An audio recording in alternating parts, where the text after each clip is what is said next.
Hello student, आज हम discuss कर रहे हैं mass of the earth.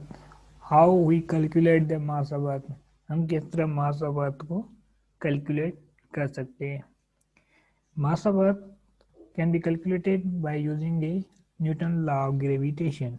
Mass of earth को हम कैलकुलेट कैसे करेंगे? By using A Newton law of gravitation. Mass of the earth mass of the earth can be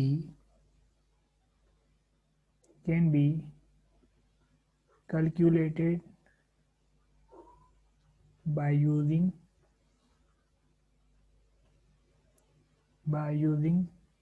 Newton law of gravitation।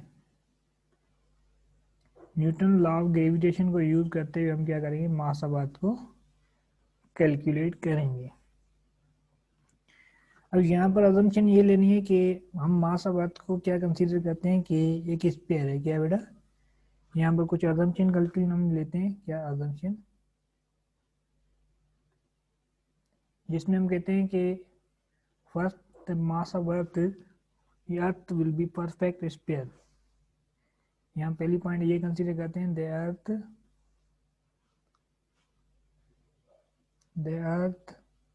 Is the perfect sphere. जो अर्थ हमारे पे हो क्या है? परफेक्ट स्फीयर की शेप होगी। ठीक है, लाइक दैट। अब ये जो हमने देखी, ये हमारे पास क्या है?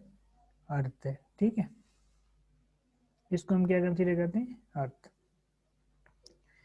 दूसरी पॉइंट जो यहाँ पर हम डिस्कस कर रहे हैं वो क्या है हमारे पास? सेकंड पॉइंट को हम डिस्कस कर रहे हैं कि ये होमोजेनियस कंपोजिशन है। क्या इसकी जो कंपोजिशन है वो क्या है हमारे पास? होमोजेनियस है। होमोजेनियस कंपोजिशन है। ये दो अजम्पशन हम यहाँ पर कंसीडर कर रहे हैं। होमोजेनियस मीन हर जगह पे एक जितनी उसकी कंपोजिशन है तो उसको हम क्या कहते हैं?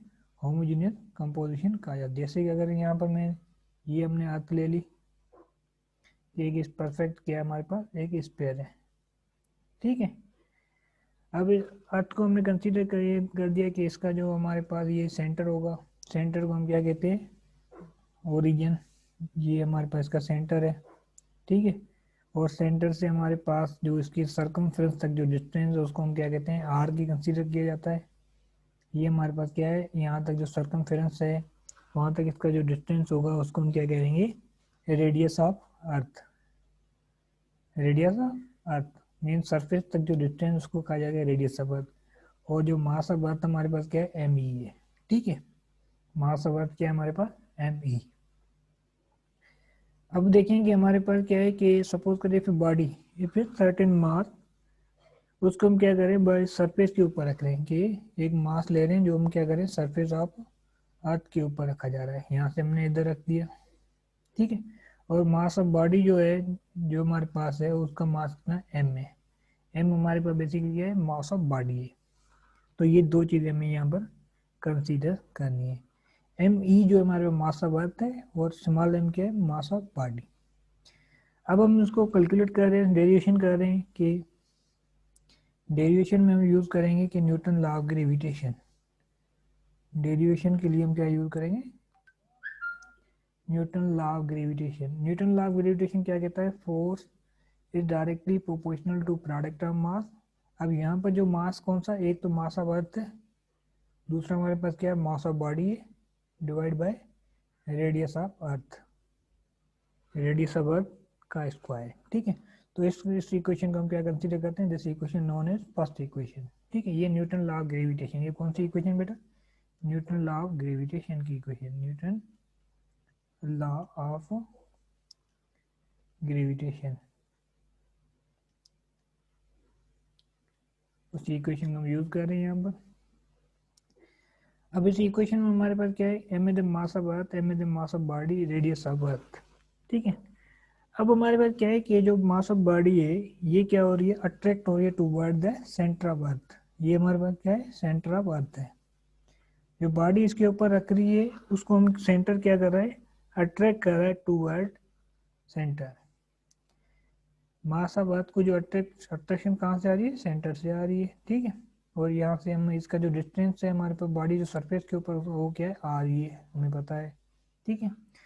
जब इसको मास को अट्रैक्ट कर रही है ग्रेविटेशन फोर्स, तो ये बात जो होता है वो किसके इक्वल हो जाता है, this is equal to force जो होगी वो क्या होगी, वेट की इक्वल हो जाएगी। किसके इक्वल हो जाएगी बेटा, वेट, जो force of attraction of earth on the body is equal to weight. तो ये हमारे पास क्या होगी, सेकंड इक्वेशन बन गई। क्या बन गई बेटा, सेकंड इक्वेशन।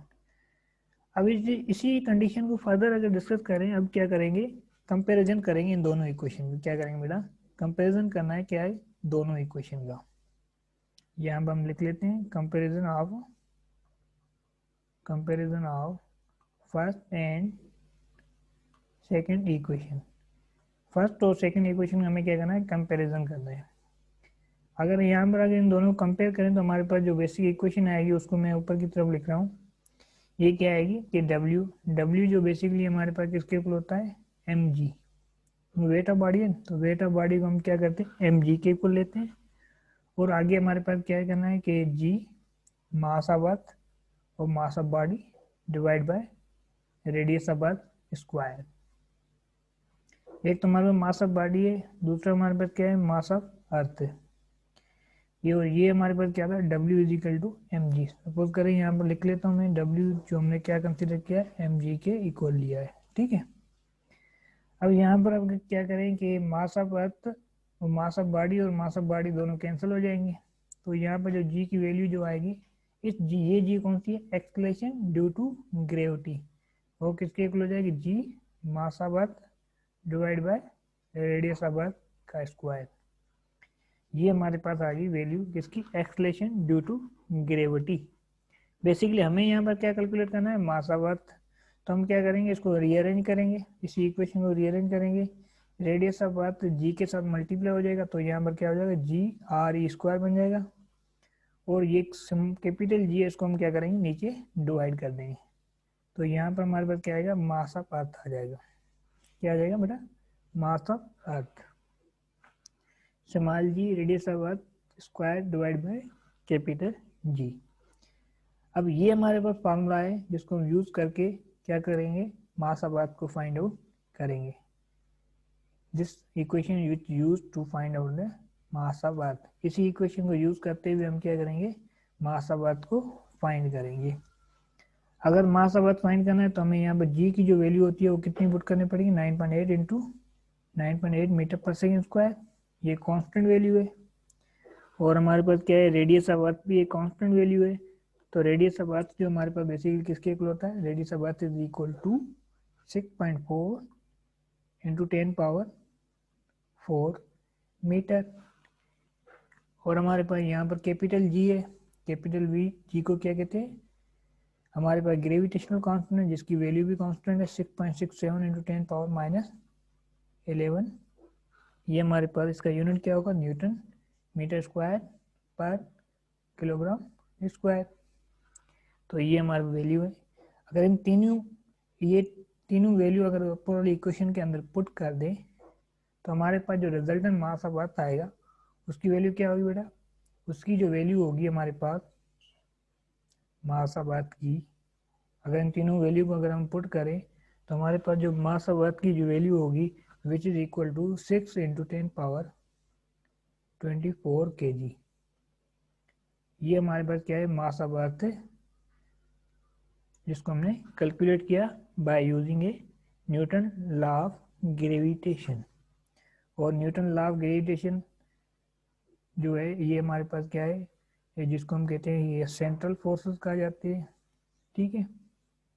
सेंट्रल फोर्स ये हमेशा ग्रेविटेशनल जो फोर्स होती है इसकी जो एक प्रॉपर्टी ये हमेशा अट्रैक्टिव फोर्स होती है। क्या होती है बेटा, अट्रैक्टिव फोर्स है। ये भी याद रखें कि ग्रेविटेशन फोर्स हमारे पास कौन सी फोर्स है, अट्रैक्टिव फोर्स है। न्यूटन लॉ ऑफ ग्रेविटेशन को यूज करते हुए हमने क्या किया, मास ऑफ अर्थ को फाइंड आउट किया है।